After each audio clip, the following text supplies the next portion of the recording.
Well, good afternoon again, and welcome to the ADA Moving Forward webinar series.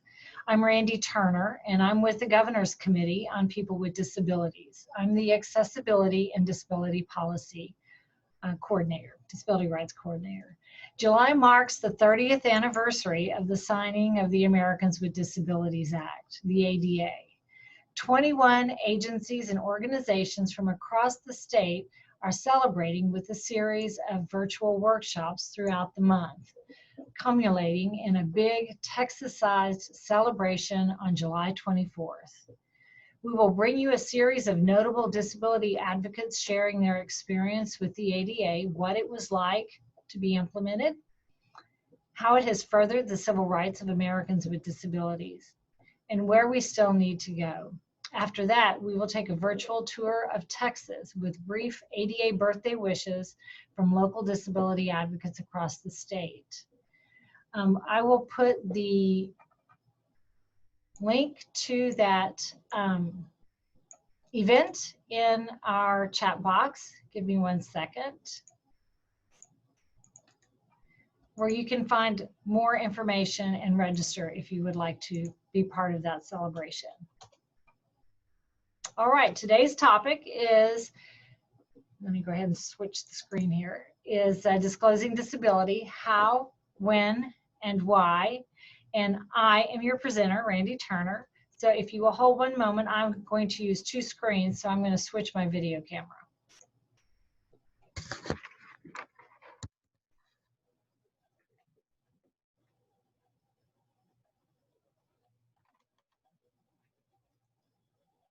All right.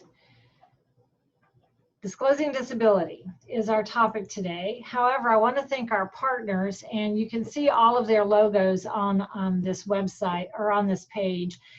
At the end of the session, I will have them listed out in text for those that can't see these. Some of them are pretty little, so we'll go ahead and move forward. We really want to thank our 21 partners. So this is our agenda today, disclosing disability.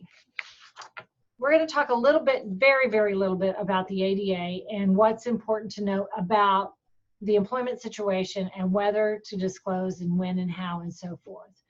And I see that there's kind of 5 opportunities for you to disclose your disability.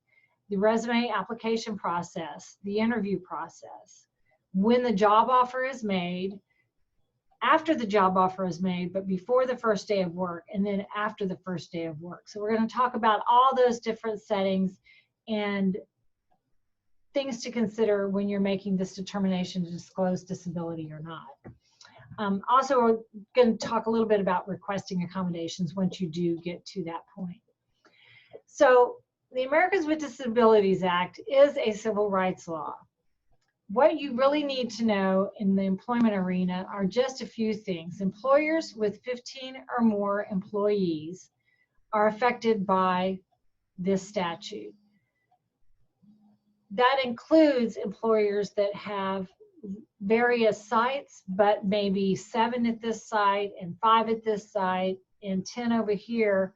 You still would combine that number. So if businesses that have various locations could be impacted by that. You have to meet the definition of a person with a disability, so you have to have a physical or mental impairment that substantially affects a major life activity. You have to be qualified for the job. So if there's education, training, experience requirements for that position, you have to meet all of those. Just because you have a disability, it's not an entitlement to an interview. You still have to be qualified just like any other applicant. You have to be able to perform the essential functions, and you're going to hear this term essential functions on and off, which are the most vital portions of that job. It's something that you are responsible for and not really anyone else can just pick up and do.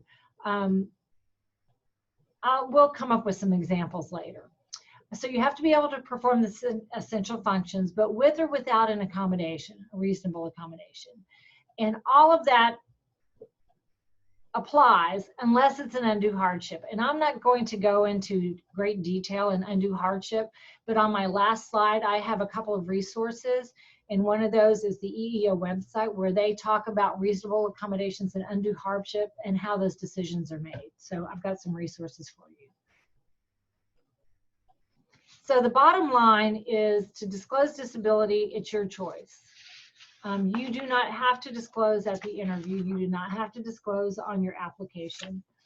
Disclosure is considered case by case. You may want to disclose your disability right up front to an employer that has a diversity initiative that includes hiring people with disabilities. But if you've had a bad experience with disclosure, you may want to hold off on a different employer. But the choice is yours, and you don't have to disclose everything about the disability. You could disclose nothing, or you could disclose only what you need, because you need an accommodation to do some major activity. So what do you think? I want you to put it in the chat box. What do you think are the 3 key employment settings where you have the right to a reasonable accommodation? What do you think those settings are?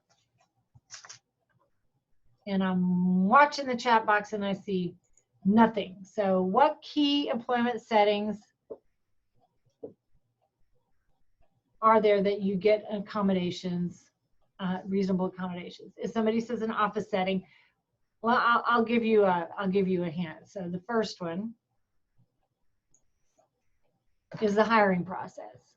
So that's the application, that's completing the application.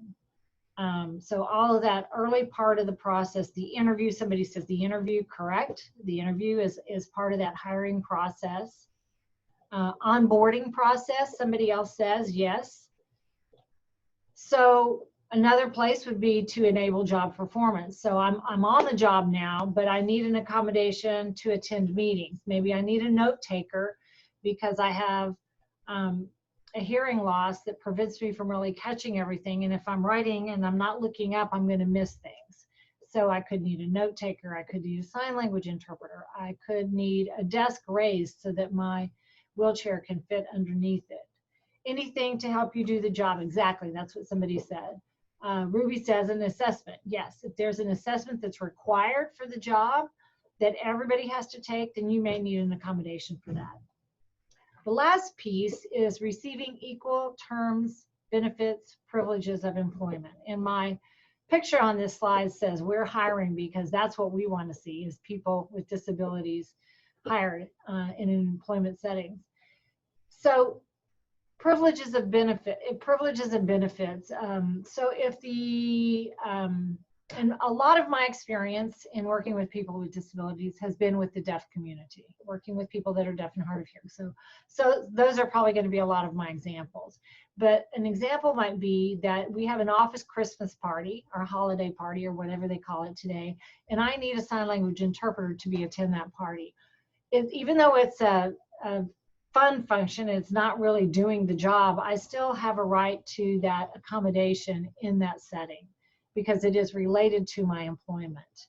I'm going to go back to job performance. Another example might be also, well, actually this is equal terms and benefits and privileges of employment. If everybody else gets to go to a conference, then I should be able to go to the conference, even if I need an interpreter or I need real-time captioning like we have right now. Then the employer has an obligation to make sure I'm accommodated at that conference. Even if the conference also has a responsibility, maybe under Title II or III, to make accommodations, there could be a way they could partner and split those costs if it's something that could be like interpreters or card services. I see another individual said a pen recording authorization for cognitive accommodation needs. So there's all different kinds of opportunities here. This is the employment process. So accommodations, you would need to disclose if you need a reasonable accommodation in any one of these processes. You're going to have to plan ahead. Do you really know what the hiring process looks like? So say you get your application in, then what? Are you going to have a phone interview? Are you going to have a video interview? Is it going to be a panel of people? How many interviews are you going to have? My daughter just got a new job and she went through 9 different interviews before they actually made the offer. So you need to know those kinds of details, because certain people with certain disabilities may struggle in a panel setting where they wouldn't struggle in a one-on-one setting.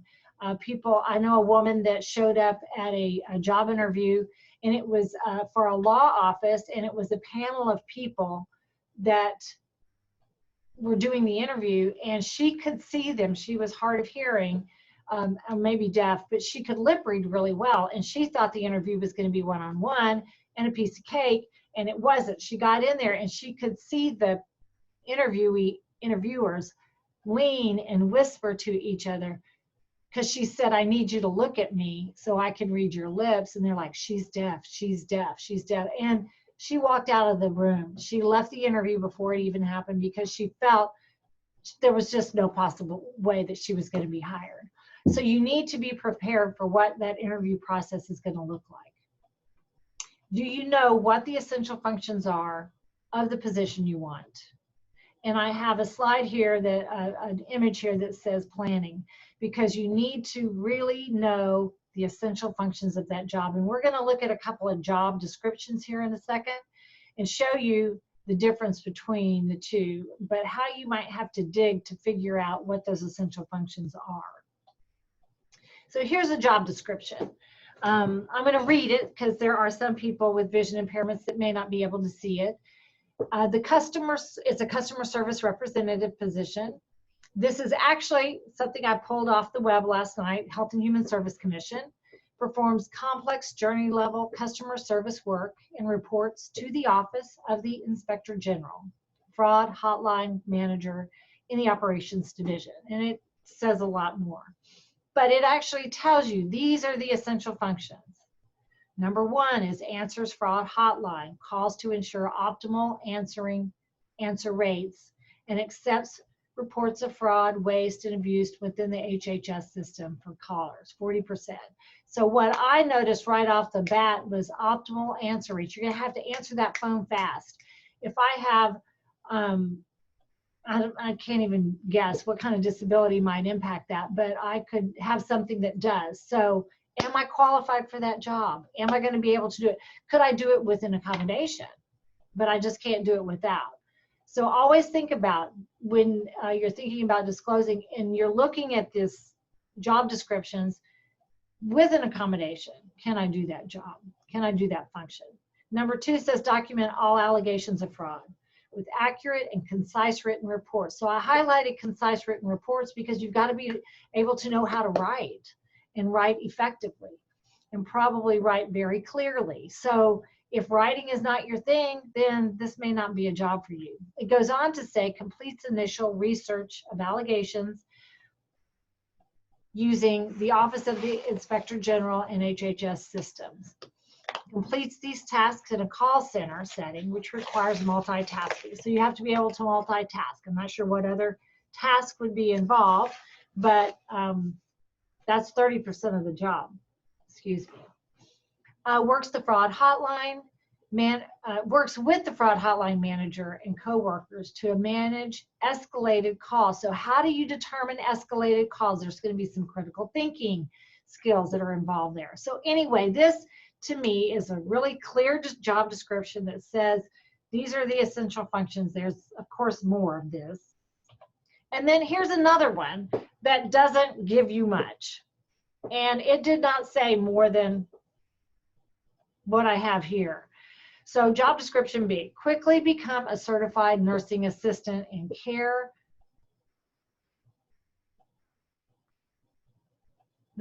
I just did a copy and paste, but it looks like it's not in English. Quickly become a certified nursing assistant and care your very best with us. Full benefits and tuition reimbursement towards your nursing degree. So that sounds really good. I think there was one more sentence and that was it. And then this is all it said as far as the duties, the skills that were needed to be able to do this job. Must be able to relate positively to residents. and families and work cooperatively with other people. So you've got to have good communication skills, right? Relate positively to residents. You've got to be upbeat and happy all the time. Maintain regular and punctual attendance. So there's another, not really a skill though, right? You just have to be on time. Physical and sensory requirements with or without the aid of mechanical devices. So this might be, you have to be able to touch people and maybe hear people, but you can use hearing aids or other equipment. Must meet all local health regulations. That to me is not a skill either. And successfully complete a post-offer health assessment. So this job description doesn't give you much to determine what are going to be the essential functions. It doesn't go as far as giving you any kind of percentages as well. So it is, you might have to make a phone call and say, can you tell me more about this position? I'm trying to figure out what the essential functions are to ensure that I'm qualified before I apply. But those are some really, very different when you look at job description A and B and what it takes to, you're going to have to take some time and really see, am I qualified for the job? What are the essential functions? So do I need to disclose something right up front or not? And what am I going to be comfortable with? So I want to stop just for a second and see if we have any questions so far. So we talked a little bit about ADA and what you need to know, looking at job descriptions and kind of deciphering your qualifications. Do we have any questions so far, Lindsay? We do. We have a handful. Some of them are pretty specific. This anonymous question asker says, I was in the E4 Texas program at the University of Texas at Austin until May of this year. We talked a great deal about disclosing your disability and the ADA. When is the appropriate time to disclose your disability when you're working? So when you're already working. How can I use the ADA on the job in order to receive proper training and accommodations? When you're already working, it's going to really depend on what accommodation you need and when. All of the disability rights attorneys I've ever talked with encourage people not to disclose until you need to. So if you're already working, you got in. That's the big thing. You got in the door.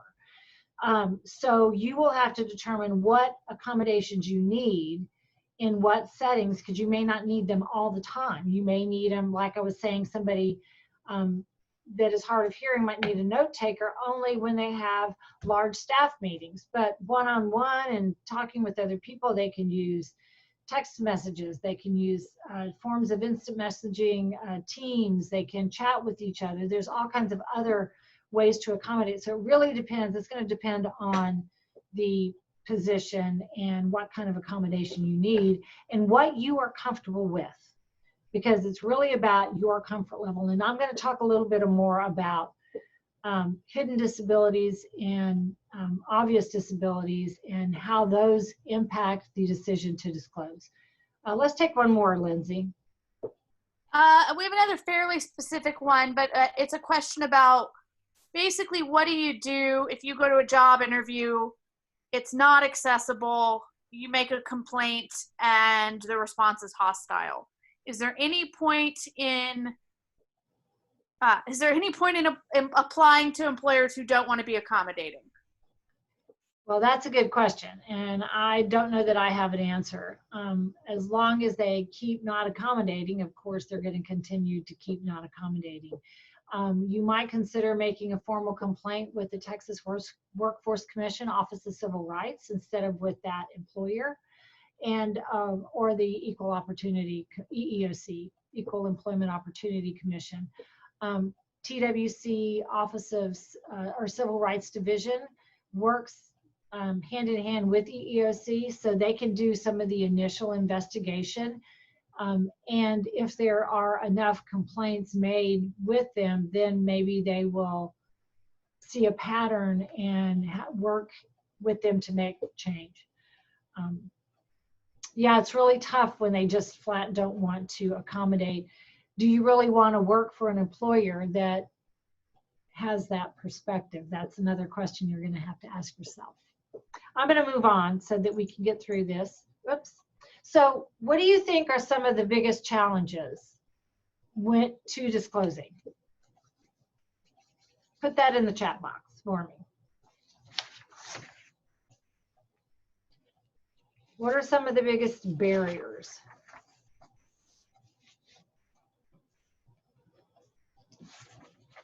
Avoiding quiet discrimination, somebody says. People can be barriers, yes they can, just like the employer somebody just talked about in the question. Educating the employer stigma, yes, absolutely. Lack of knowledge of employer knowing how to help. Lack of work experience. So I think one of the biggest challenges are attitudes. And I think the question that we just had from that individual is a good example of somebody's attitude, that it's really hard to change people's attitudes. There are a lot of false assumptions out there too, that, oh, everybody with a disability can't do this, or if you're deaf, you can't drive a forklift, or those are false assumptions. I know a bunch of forklift drivers that are deaf. Stereotypes, I think somebody said stereotypes as well. So the game is getting in the door, and sometimes that means you hold off disclosing until you get that job offer.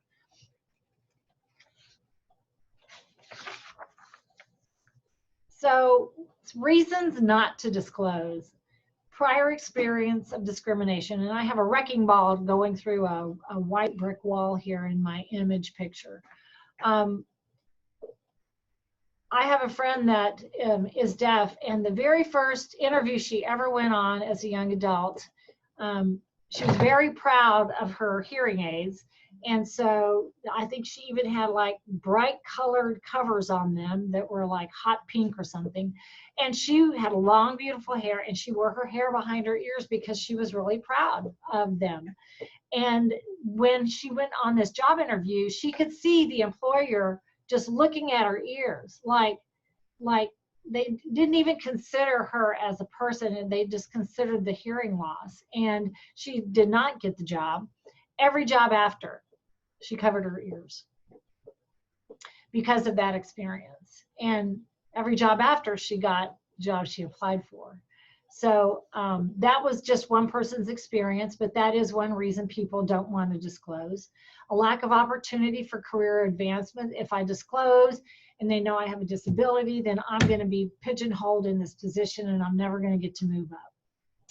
Isolation from coworkers. My brother-in-law is deaf, and he had that very experience.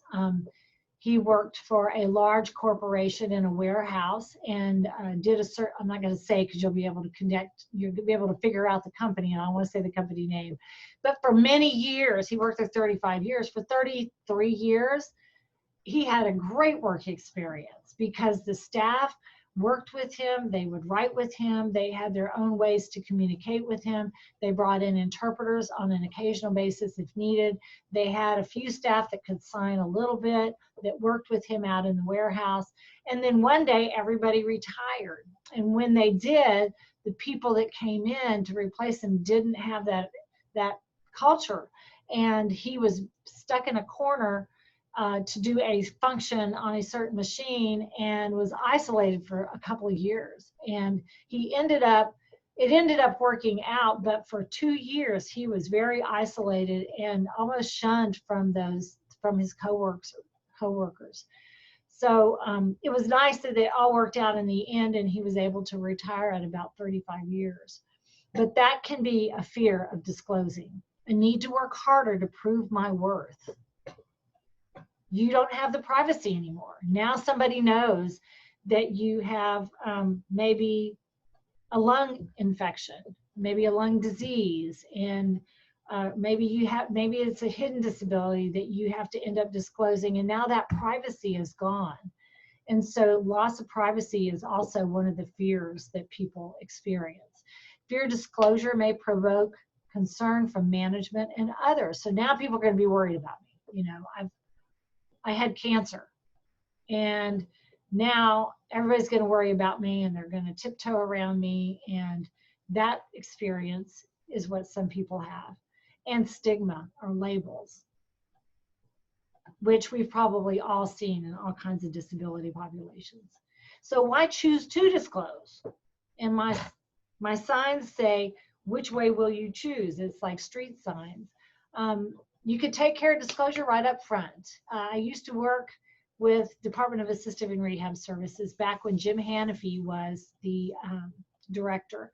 And he told this story I'll never forget, because I thought it was a great way to handle, right up front, handle the disclosure issue.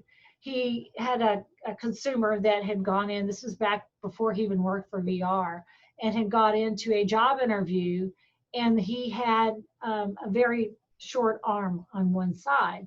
And he walked in with his keyboard tucked under his arm. And the first thing he said after he shook hands was, "Hey, I bet you wonder how I use a keyboard." And the employer said, "Well, yeah, I do." And so he said, he took out his keyboard and said, "Well, I've got good news and bad news for you. The good news is I have a keyboard that's made for people with one arm. The bad news is I dropped it this morning and broke it." And so that humor released the fear of that employer. It eased the situation just right up front. I know another woman who has a cochlear implant, which is a device that you actually see on the side of somebody's skull. I don't think it's often totally hidden by hair, but it could be by longer hair. Anyway, she went into an interview and the employer immediately looked at her really strange and said, "What is that thing on the side of your head?" Very negative, very almost hostile feeling. And she said, "Oh my gosh, let me tell you about this, because I have this I can hear on the phone." And it released that employer's fear. It calmed the situation right up front. So those are some reasons that you might want to disclose. Some employers have disability hiring initiatives. There are lots of employers that the vocational rehabilitation system works with, our VR system within Texas Workforce Commission. And they have employers that want to hire people with disabilities. That's a reason to disclose. You may need an accommodation on rare occasions, so you don't find,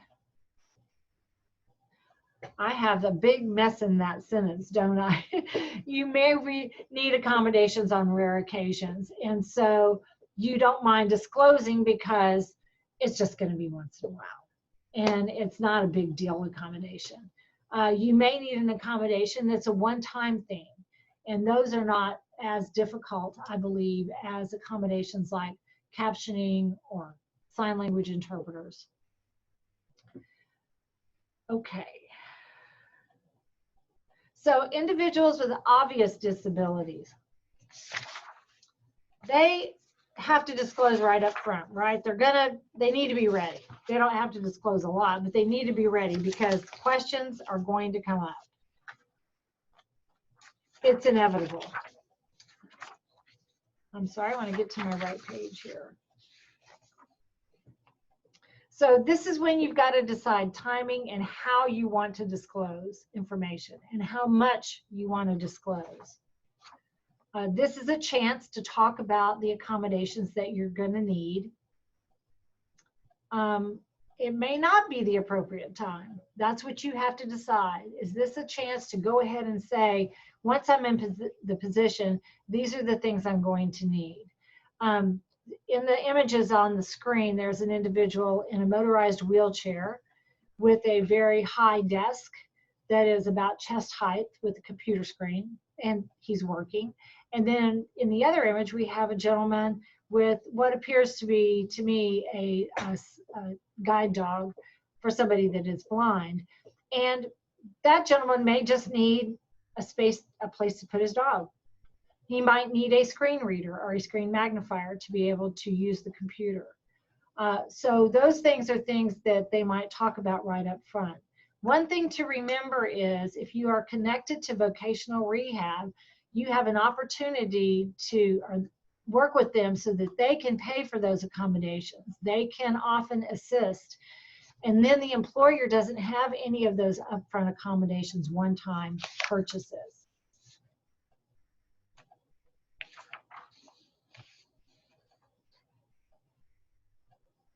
Think about barriers you've had in the past and how you were able to get past those. That might give you some ideas on how to address the request for accommodations or to disclose.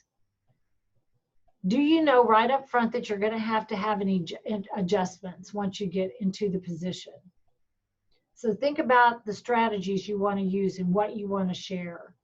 Some people have strategies and skills to manage their disability that don't require any outside assistance. They may already know how to have their own workarounds without needing anything else. And some people may need accommodations only for a few situations. So those are just other things to think about, things to consider when determining what I'm going to provide when I do have an obvious disability. Now, when you have an obvious disability, an employer can say things like this: I can see that you have a disability. I have a few questions for you about how you can perform the job. Take your time and focus on your abilities. Focus on your abilities, not your disability.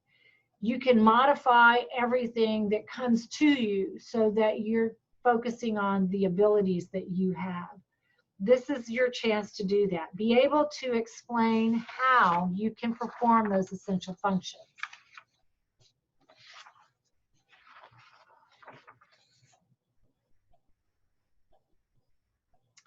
So if you have hidden disabilities, the game is just a little bit different. Some people choose to disclose and some people do not. Like I was telling you, my friend that has a hearing loss. So you have to determine where in the process you will or will not disclose. So you have a lot more kind of control of the decision from the very beginning. So what factors do you consider in making the determination to disclose disability? Do you need an accommodation for the interview? Do you know what the essential functions of the position are? And can you perform those essential functions? So you go back to reviewing those job descriptions to see, and if I am qualified and I can do the job with or without an accommodation, then these are the things that I use to prepare my decision on if I'm going to disclose and when I'm going to disclose my disability. I'll give you an example of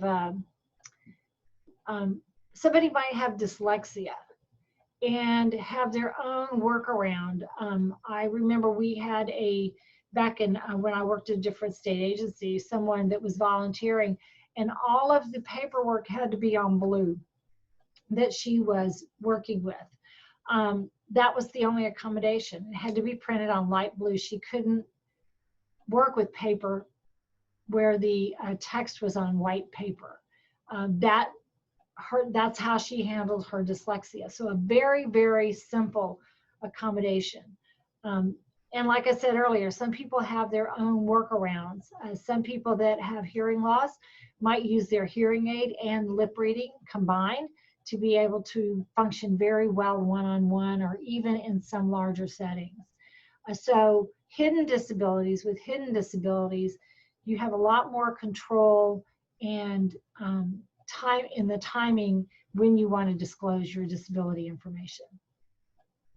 I want to talk a little bit about the medical model versus the functional model. And I have a picture here of a drawing of like a jar that says label jars, not people.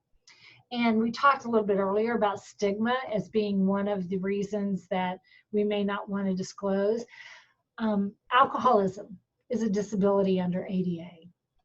And somebody may not want to disclose that they have that, but maybe they need to go to meetings, and meetings are only offered in the middle of the day, and they need time. They might need an extra 30 minutes to use their lunch hour to go and come back. Those are accommodations that the employer can make. So that is also a disability that some people might feel is really stigmatized.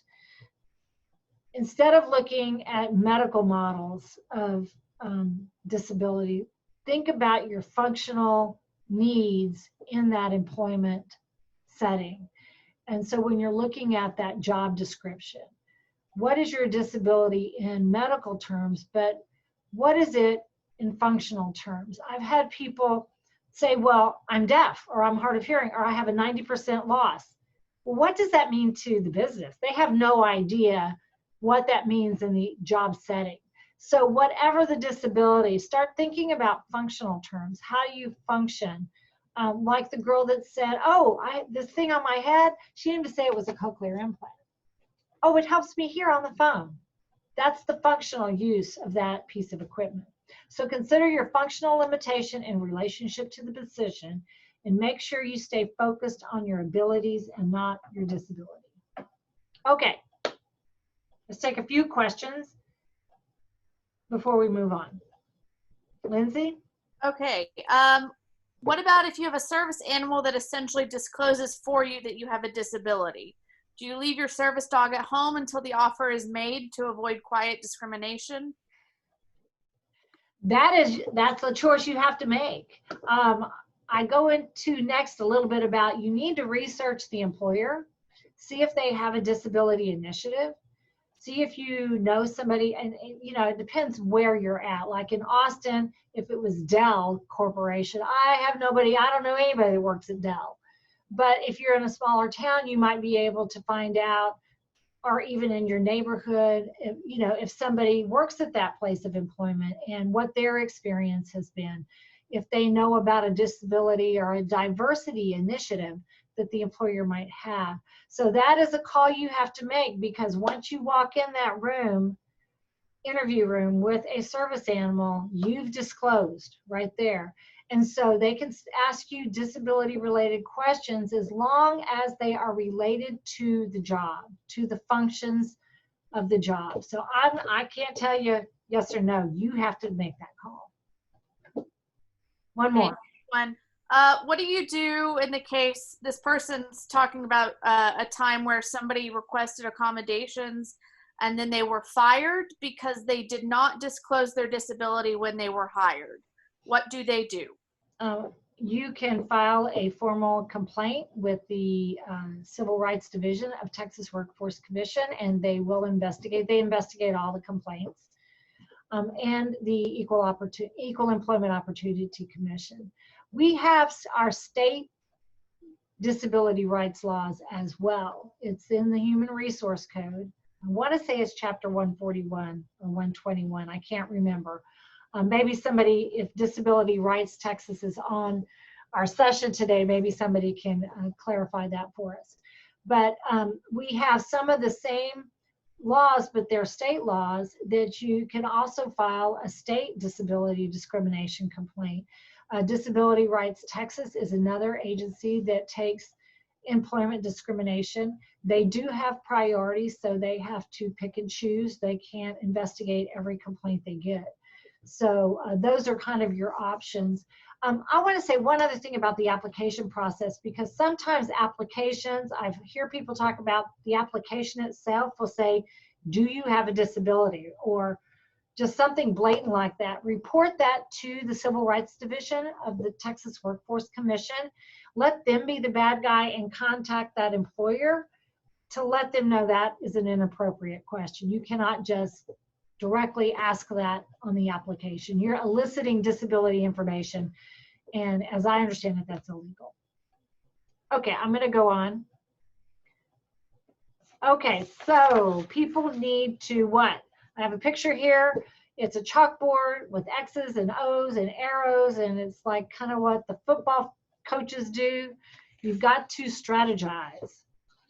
Focus on your education, your experience, your training. Plan to say what you're going to say if you are going to need to disclose at the interview, or if you're going to disclose later. Do your research on the company about hiring people with disabilities. What can you find out? Search their website. Look for some kind of, I mean, a lot of them have a standard. We're an equal employment opportunity business, but see if there's more. you can find about that particular company. And check with your community leaders. Maybe somebody in your community will know. So some strategy considerations. Be resourceful with possible accommodation options. So what are the options? Not just one, but maybe there are several ways that they can accommodate you, depending on what the disability is. Prepare on how you will share your disability-related information. Plan ahead exactly what you're going to say. You need to practice it. You need to do it like you really would at the interview, or after. If you hold off and you don't do it at the interview and you do it after you've been employed, what am I going to say? What is it going to look like? Don't release more information than you need to, because that might put fear in the individual that doesn't know a lot about your disability. Pushing the ADA at the wrong time. Some individuals are pretty demanding and maybe almost hostile with pushing the ADA. It is definitely our civil rights law, and it is our friend. And this is, I'm sharing my experience of a gentle approach has always proved effective. And in the advocacy work I did before I came to this office, I've done a lot related to people that are deaf and hard of hearing. And at one point when I worked for Travis County, we actually tracked my success rate of getting businesses to provide sign language interpreters here in the Austin area. And I worked with over 100 medical office, no, over 600 doctors' offices, or doctors, and which was over 400 medical offices in about a 3-year period.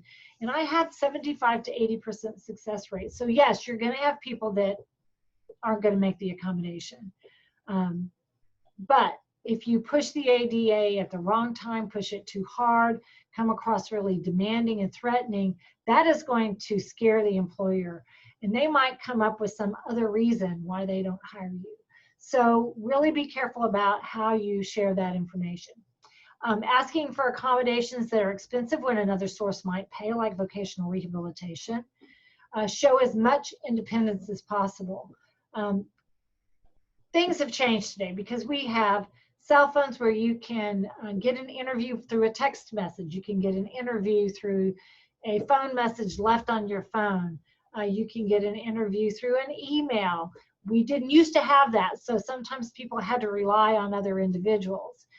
So now I think it's a lot easier to kind of maintain your independence, because when you do, that shows an employer that that you're independent and you can come in there and do the job, and you're going to do what those essential functions are. So really try to maintain as much independence as possible. I know there are some disability conditions that may cause you where you have to rely on other people, and that is not what I'm talking about. So I know that there are always situations, especially individuals with intellectual developmental disabilities, that will have to rely on others. And so you partner and let that person be as independent as they can.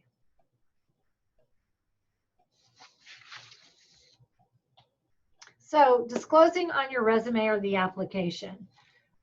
You can accidentally disclose by saying the name of your school. I went to the Texas School for the Blind and Visually Impaired. They're going to know something's up.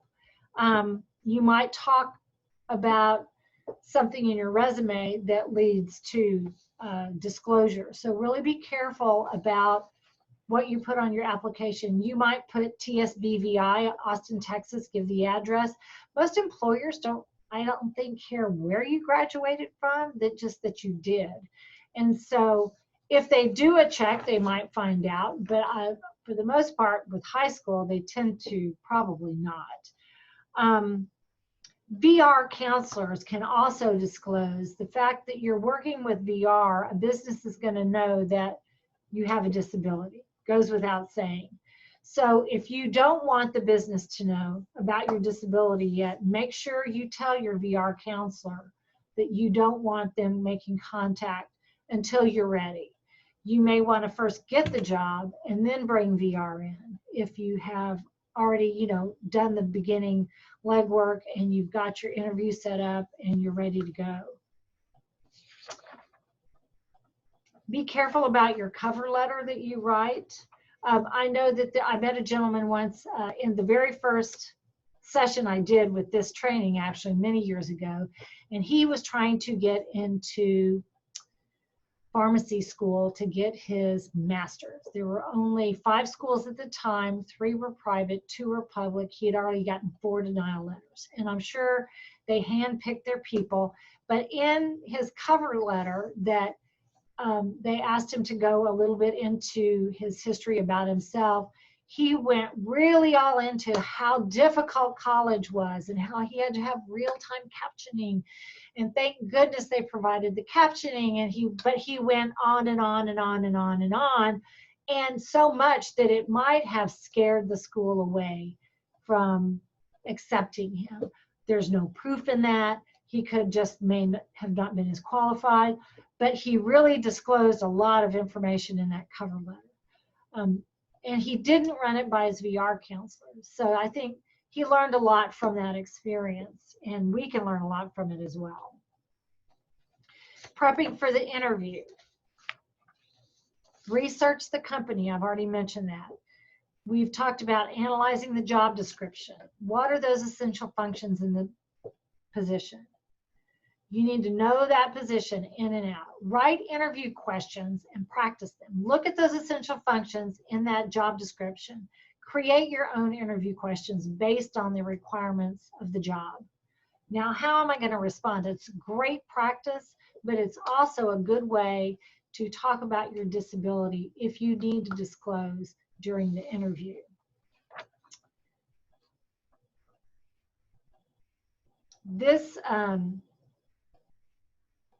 If this is where you will disclose, be prepared to discuss it in positive ways. Remember, focus on abilities, not disabilities. Your job at this point is to convince the employer that you can perform those essential functions. You can go to the web and do research on the company. You might even find reviews about that company that maybe talk positively or negatively about people with disabilities. And again, they might have information on their website about hiring, actually a hiring initiative to hire people with disabilities. A lot of diversity programs these days include people with disabilities. So look at the diversity area of their website. Now I have a picture of, I've got several pictures on this page. Will accommodations be needed to enable job performance? So back here you're thinking at the interview, am I going to need something on the job? Because if I have an obvious disability, the employer might ask questions. But I want you to think about this. Do you really know the answer? I have a sign language interpreter on this window. I have an individual in a wheelchair that's sitting at a conference table. I have an individual that's using what I believe is refreshable braille that connects to a computer. It's not what it's called. Anyway, it connects to a computer, and when you read your email, for example, it comes across in braille. Then I have another individual in a photo that's sitting at a desk with a accessible keyboard that's all in bright yellow keys. I've seen them, I can't remember what they're called, but I believe they're for people with low vision.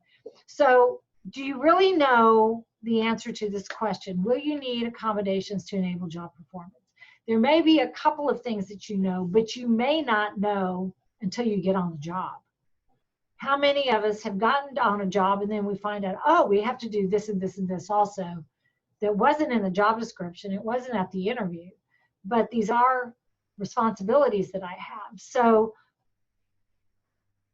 keep that in mind when you're thinking about the accommodations that you might need on the job.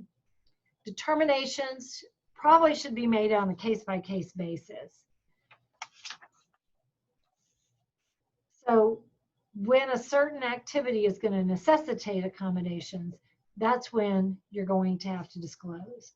You can't get the accommodation without the disclosure. You don't have a right to, I guess I can't say you can't get it, but that's when the employer has the obligation to make that reasonable accommodation. So other considerations. Are there any costs associated with making that reasonable accommodation? Have you tapped into Texas Workforce Vocational Rehabilitation Services? They may be able to assist. How have you overcome barriers in the past? How did you handle this at a different job? Or how did you deal with this certain activity, maybe in K through 12 in high school? Because some of the things you experience in high school, you will also experience on the job if it's dyslexia or dysgraphia or those things. So what accommodations can you bring with you that you already know about? What strategies did you have that you used at a previous employer or work-related situation? And if you have not disclosed, is the employer likely to find out about your disability? So that goes back to, like somebody asked earlier, they got fired after they asked for an accommodation because they didn't disclose that. If that is the reason, and I'm not an attorney, so nothing I say is legal advice, but as I understand it, that is illegal. And so I would definitely make a formal complaint against that employer. Okay, you have to prepare for inappropriate questions because they are going to happen. And it might not even be a disability question. It could be somebody that says, oh, I really like the way that dress wraps around your body. Or you got some nice looking legs there. Or there could be flirtations that happen. There could be inappropriate questions like, what's that thing on the side of your head? So try to think outside the box and be prepared for some of those funky things that are probably going to happen sooner or later. Now, it's time for the interview. This is your time to shine. I have a picture of a man standing with his arms wide open, ready to just hit it. So you focus on your abilities, not your disability. Can you perform the essential functions of the job? How can you do that? You may need to describe that at the interview if it is an obvious disability.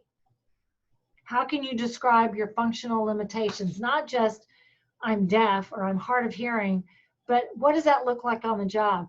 Well, I have a hearing loss, so I may need an amplified phone. That could be how you say it. It doesn't matter how much. The point is you need the accommodation. Emphasize your ability to do the job with or without accommodations. Again, focus on explaining or even demonstrating your ability to perform the essential functions. I met a girl once that had gotten to her second interview, and she was deaf, and I'm not sure how she communicated at the first one, but they wanted her to come back and show how she would be able to do the job. And this was doing job placement for people that were deaf, and it was working with a community provider that did that for vocational rehab. And she had done it before. There's video relay telephone she could talk through. There's interpreters that she could provide on her own if she needed. She could have done the job, but she was so disheartened at the way she was asked to demonstrate how she could do it. She never went back to the second interview. But she surely should have, because if they asked her for a second interview, they were very interested and ready to hire her. They just didn't understand the disability to know how to effectively communicate with her. And she wasn't ready to show them how. So unfortunately, that happened. If the disability is obvious, the employer can ask those questions that are related to job, that are job related and consistent with business necessity. So they could be things like if the job is working on the dock and loading and unloading boxes, they can ask you, even if you're on crutches, say for example, can you lift 75 pounds if that's a requirement for the job, because they might be concerned that you could make your back worse or something. So the questions have to be disability related, and job consistency has to be involved. It has to be questions about that position, and not just how did you become paralyzed? How did you lose your hearing? You're dyslexic? Well, how did that happen? That's not their business. That is private, confidential information that they're not appropriate for them to ask. So now the job offer is made. Now what happens? You're very excited. They made the offer. The next thing is there is a time period between the offer and the first day of employment where disclosure might happen. This is a point when the employer can ask you certain things to determine, because they've decided, we want you. We don't want somebody else. We interviewed 10 people, we want you. Now they might have some kind of medical exam that you have to take, that everybody takes, that might disclose a disability. So this can kind of accidentally happen during this process. So you need to be aware that the door opens and the opportunity for the employer to ask a lot of questions is in this time period. The business has the right to define safety issues.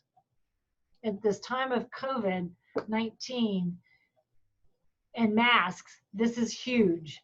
This is huge. And a business has a right to define their own safety issues. They also have an obligation to accommodate. And so remember, that's case by case. The employer can require medical exams that are job related and consistent with business necessity that are equally applied to all applicants for the position. If health or safety risk is involved, you may be excluded from the job, but only after they consider reasonable accommodations. If it is a health or safety risk and there is a way to lower that risk to an acceptable limit with an accommodation, then you're still qualified. So now it's the first day on the job.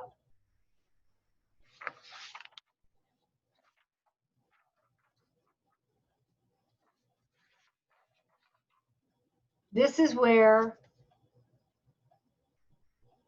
another place where you have the chance to disclose or not, but you're in the door. You have to determine what accommodations may be necessary and engage in the interactive process so that the employer knows you're going to need an accommodation. The interactive process is you just sit down and talk about it. What do you need? If you know what you need, that's great. Sometimes people don't know because something unexpected happens in that employment position that they didn't realize, oh my gosh, I'm going to need an accommodation if I have to do this. And so you really didn't know in advance. So be prepared that something like that could happen, and just sit down and talk with the employer. Usually it's your supervisor, or you might just go to HR. HR is going to know about accommodations and the obligation, and an immediate supervisor might not. So kind of feel it out, and it's going to, depend on your relationship with those individuals as well. It's important that applicants and employees not make assumptions about what accommodations are going to be needed or not needed. Get in the job, feel it out, see what accommodations might be needed after that first day of employment. Right here, the door closes. No more questions. Remember, on the other page, they could ask medical questions and do tests and such. Now the door closes. So no disability-related inquiries anymore. If you have poor job performance and it's because of a disability, you need to let the employer know I need an accommodation, because at that point, they have an opportunity, or they could let you go because you're not performing the job, especially if they don't know about the disability. So that's an important place that you may need to disclose. I've seen it happen where people have lost their jobs, but they never told the employer that they had a disability and they needed an accommodation. So when requesting accommodations, you're entitled to reasonable accommodations to enable job performance if it does not cause an undue hardship. An undue hardship is something that would cause a significant difficulty or expense. In employment, even if the expense is costly, enough that it really would be an undue hardship for an employer, an accommodation would be to engage in that interactive process. Can the employee pay a little of that accommodation cost? Then to make it acceptable, so it's not an undue hardship. Typically, it is going to all be the employer's responsibility. Again, it's all case by case, and it depends on the accommodation needed.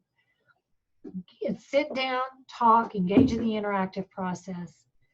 You need to access appropriate supports. That's what you're talking about, not what you think you might need, but what do you actually need? And as you need them, you would make those requests. How will your disability affect the ability to perform certain tasks? Those are the questions you're going to have to think about. Are there costs associated with the accommodations? If you're connected to vocational rehab, once you are on the job, they don't close their case for like 90 days. And they can come in and do assessments to see, is there anything else we need to do here? Any other assistance that we can provide? So you want to tap into those things. Then that really helps the employer. They see the benefits of VR, and they also see that that's a cost that they don't have to incur. And that's what vocational rehab is for. I'm going to add in there, because sometimes people acquire disabilities after they're already on the job. It could be a job injury, or it could be something totally related. Maybe their vision goes, and now I need a large screen. Maybe I need a screen magnifier. So if you can still connect with vocational rehabilitation at that point, even though you have a job, because they want to help people keep their job, not just get a job, but keep a job. So don't discount vocational rehab. Put your request in writing. You want to create a paper trail. If you ever need to go back and they say, well, we never got the request, then you have documentation, if it's an email form or hard copy, however you want to do that. Create a paper trail. You might even have a little notepad that you keep notes on, or a journal that you can document things in. I want to say one last thing, because we're getting close to the end of my talking here, about confidentiality. When medical information is collected, it has to be maintained in separate files on separate forms. It is not put in with your general application. The medical information you share is not to be shared with the office or the workplace. It is only shared with those people who have to know. If you have a seizure disorder, you share that information with the employer. Maybe it's under control with medication, but one day you have a seizure. So your immediate supervisor might need to know about that. HR needs to know about that. Maybe there are medical people on staff that handle emergencies. But the rest of the staff doesn't need to know that you have a seizure disorder. That's your business. And that information has to be kept in a totally separate file on separate forms. First aid and safety personnel may be informed that you have that disability and might need medical treatment, but other employees, it's a need-to-know basis, and it's your decision to share that information or allow that information to be shared. Now, as an employee, I need to keep that information confidential too. If I have a coworker that has a condition that they want to keep private, but I know about it, but it's very private to them, it's my job to keep that confidential in the workplace as well. I know sometimes we try to be helpful or kind. Maybe somebody wants to pray for their coworker, but it's not our role to tell the rest of the office that somebody has a condition that is really private. So let's take some more questions before I have a little wrap-up slide. Lindsay? Okay, what do I do if I see a job description, it specifies something like must be able to run, and that's something I can't do and HR won't talk to me about it? What do I do? A job description that says must be able to run. Do you know why you have to run? Will they tell you? I think that's the person's entire question. It's the YMCA, and that's included as an essential duty, but they've applied to teach ASL, and HR is not responding. I would, if it's, okay, you said who it is, so it's YMCA. I would talk with somebody higher up in the company. Look, see if you can find out who is the person to ensure accommodations are made for that. Not even, no, because they might send you to HR. I would talk to somebody higher up. I would talk to the executive director of that YMCA and let them know what's going on, because they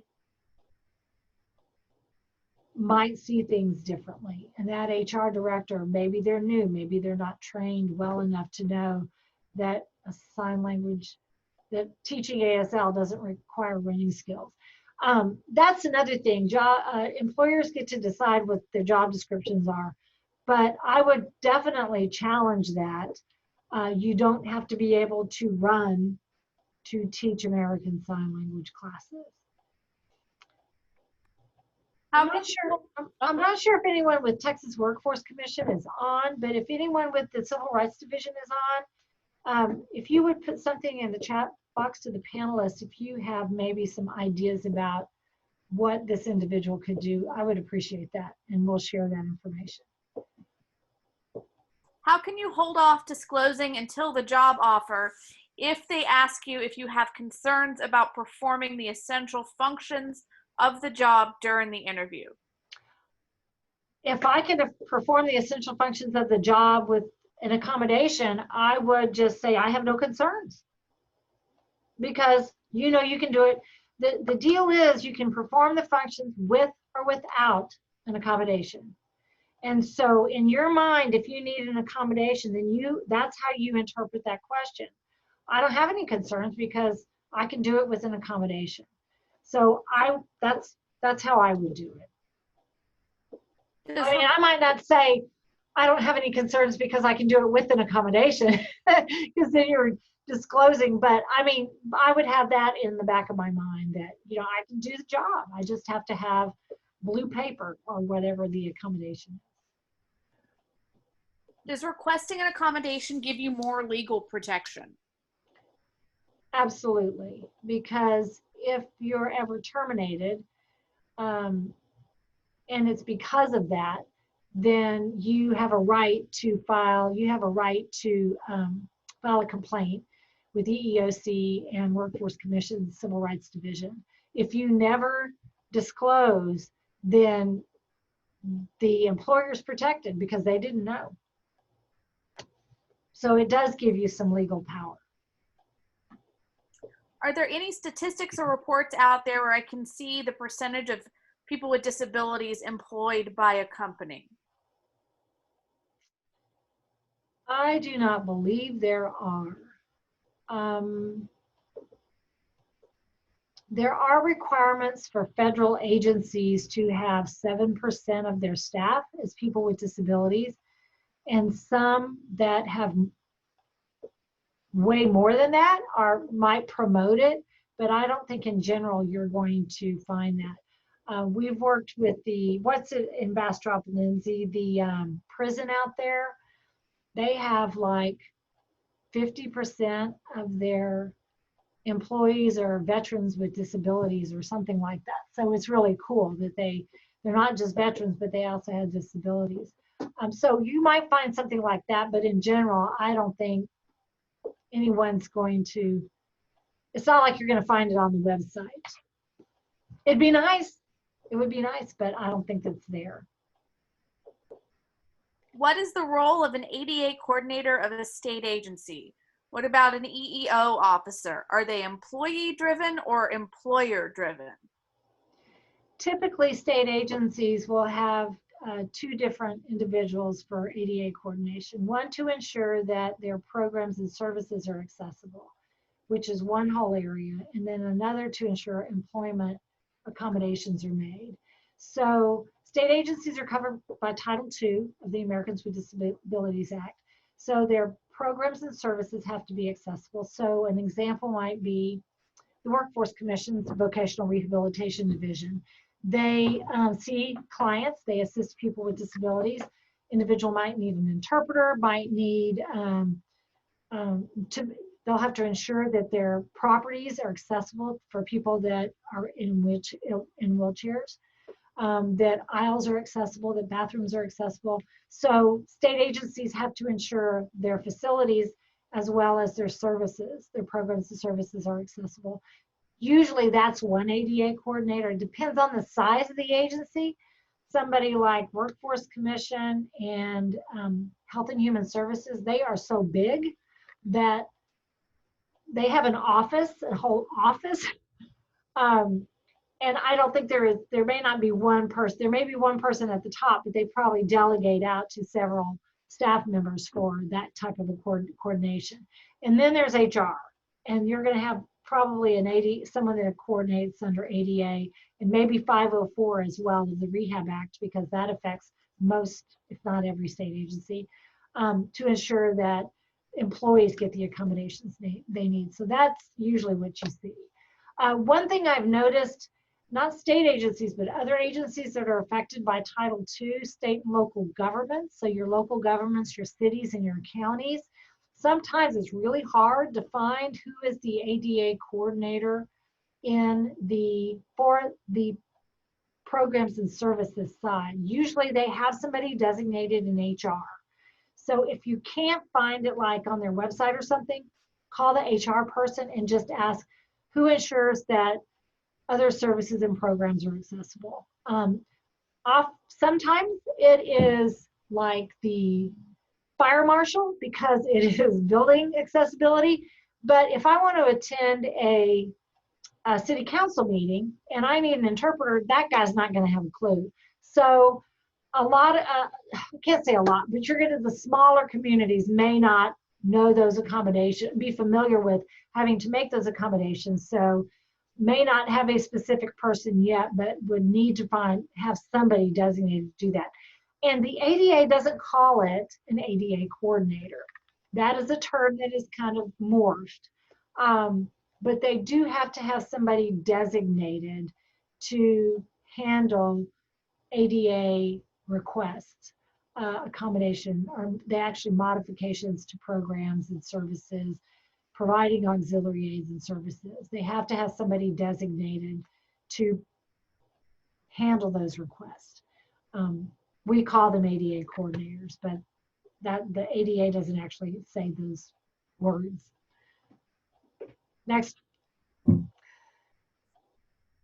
Should I disclose working and advocating for people who have deafness or disabilities on my CV? Should I disclose working and advocating for people with this? I think it depends on who you're giving your CV to. If you're going to present at a conference and they're talking about advocacy, you might want to disclose that. If it's an application for a job, I'd go back to do some research on the company. Do they have a diversity or a disability initiative? Do you know anyone that works there? Can you find out if they have hired people with disabilities already and they're more familiar and ready to continue doing so? Or is it a small mom and pop place? The first thing I think of is like a dry cleaners. And they've got 5 people at this one and 5 people at this one and 10 people at this one. They may not realize that they have to make accommodations. They may know that the building has to be accessible and a wheelchair has to get in the front door, but that may be all they know. So that employer is one that you might hesitate on sharing too much information right up front until you know more. Next. Okay, just a couple more here. Sure. Due to having a hidden disability and me being a teacher, my doctor is recommending I request to work from home. What would you recommend for those with disabilities who might be hesitant to disclose and request remote work due to fear of being fired? Yeah, that's a tough question. You really have to, it's going to determine on the employer. It's going to determine on what type of employer you've got. I know that it can be fearful. I've known people to lose their jobs by disclosing. So I know it's very, very sticky. Um, if you've got a great relationship with your management, and or you've got a great relationship with HR, those relationships, that's why those relationships are so, so important, because then when something uncomfortable comes up, they may be more apt to, it's not a big deal. So that's a hard call. You're going to have to think about, has anybody else experienced that? Do I really want to disclose? Is there some other way that I can talk about it? If that's your only option, then that might be your only option to maintain the job. I would document though and keep records of any kind of communications, because if you were to be terminated, it might be very obvious that that's the reason why. I'm sorry you're having to experience that. Is the employer responsible for conducting research to find different types of accommodations, or is that the responsibility of the employee? Sometimes employees don't know what they need. So it's kind of both. This is where I would say tap into vocational rehab. Even if it's a new employee, you've already hired them anyway. And then this way they can find out, vocational rehab is set up to share that type of information. They've already done the research. They know what all these different disability populations need. So I would have the employer talk to the employee, are you a client of vocational rehab? If they're not, they could apply. Providing information is free. It's not even like they're going to spend any money.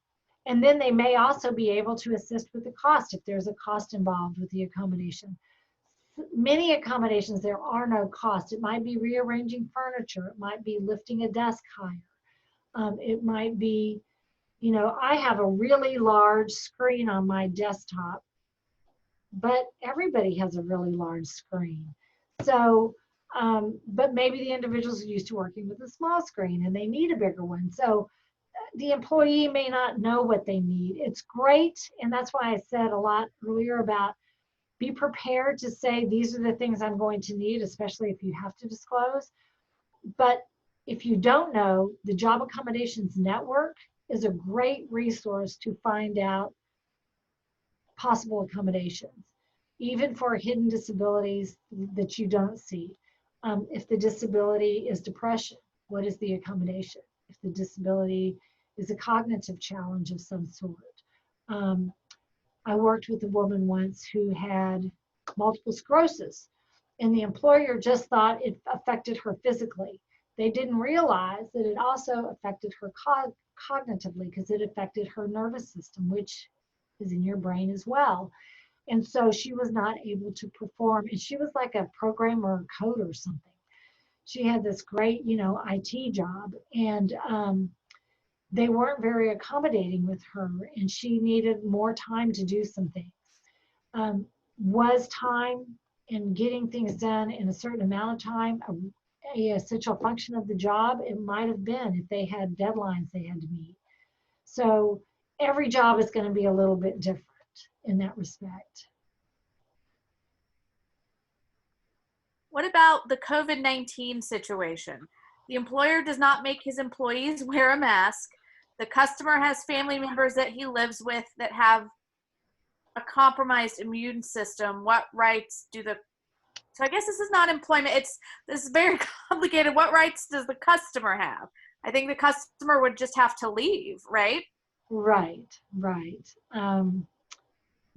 The the customer's going to have to leave. But I feel for the employees, because there could be employees in the same situation as the customer. I don't know what you do in that situation. We might have to research that. If it's in the Q&A box, we'll know who asked and do a little research and maybe get back with you on that. We are getting bombarded with COVID questions and masks. There is some guidance out there. Lindsay, do you happen to have that link that Ron shared with us yesterday? Maybe we could share that with people in the chat box. Yeah, it'll take me a second to find it. Okay. We have one more question. Okay. Can an employer require a letter of accommodation be recent for a permanent disability? Schools have accepted the letter from the doctor who oversaw my physical therapy for 3 years and is retired, but some say they require a current letter.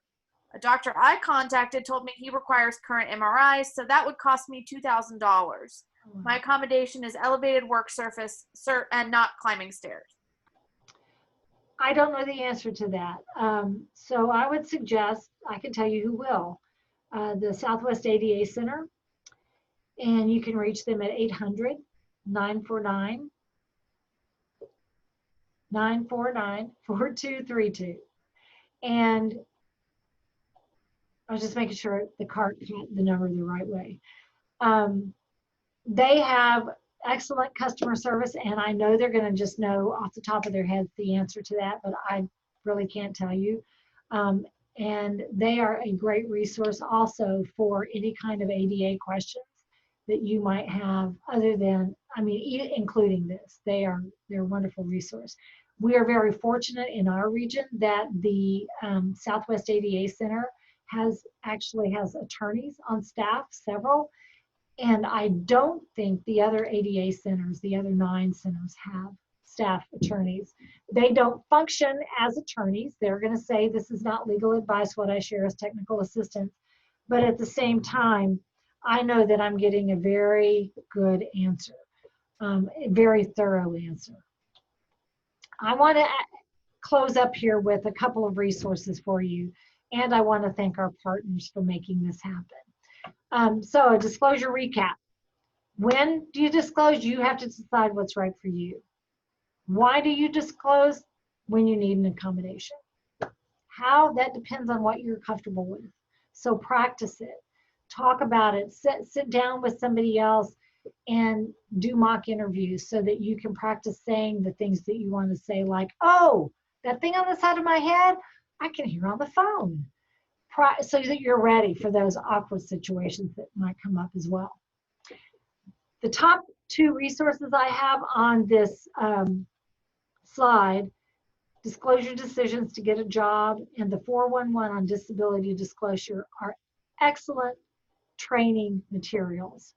So if you're VR, if you're a high school transition counselor, if you are working at an independent living center and you want to teach disclosure techniques, these are great resources to be able to do that.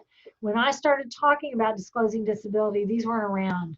I spent a year doing research because nobody talked about it at the time. This is probably, now I'm going to give away my age, not like that you can't tell. But anyway, it's been probably 20 years ago. I started wondering about, well, what do you say? How do people do this? And so these are really, really good resources. And I have done this training in other formats. I have done it as games for students in high school as well as college. I've done it using a Jeopardy type game. I've done it using a millionaire type game. Who Wants to Be a Millionaire? So there's lots of ways to teach this to make it a lot more engaging. I know through a webinar is not always, it's one way. It's not maybe the best for everybody, but these are also some other tools that you can use. If you would like those trainings that I have used before that are in game format, email me at gcpd@gov.texas.gov, and I would be happy to share those with you. Then Work, Disability Disclosure, and Self-Identification is another website that has multiple disclosing disability information materials in it. And then the two enforcement guidance I talked about earlier, the one about reasonable accommodations and undue hardship with the EEOC. And also they have enforcement guidance on disability related inquiries and medical exams. This is a great document for employers to take a look at. So even for people that might be transition counselors in schools or in VR, this is also really good information for you to know what kinds of questions are appropriate and not for the people that you're working with. There's my name, Randi Turner at gov.texas.gov or Randi.Turner, and our website and phone number on this slide. And I want to thank our partners, the American Council for the Blind of Texas, Adaptive Texas, Art Spark Texas, Coalition of Texans with Disabilities, Disability Rights Texas, our office, the Governor's Committee on People with Disabilities, Nobility, the National Federation of the Blind of Texas, Community Attendance Equal Independence, Rev Up Texas, which is all about voting, so be a voter. Time is coming up.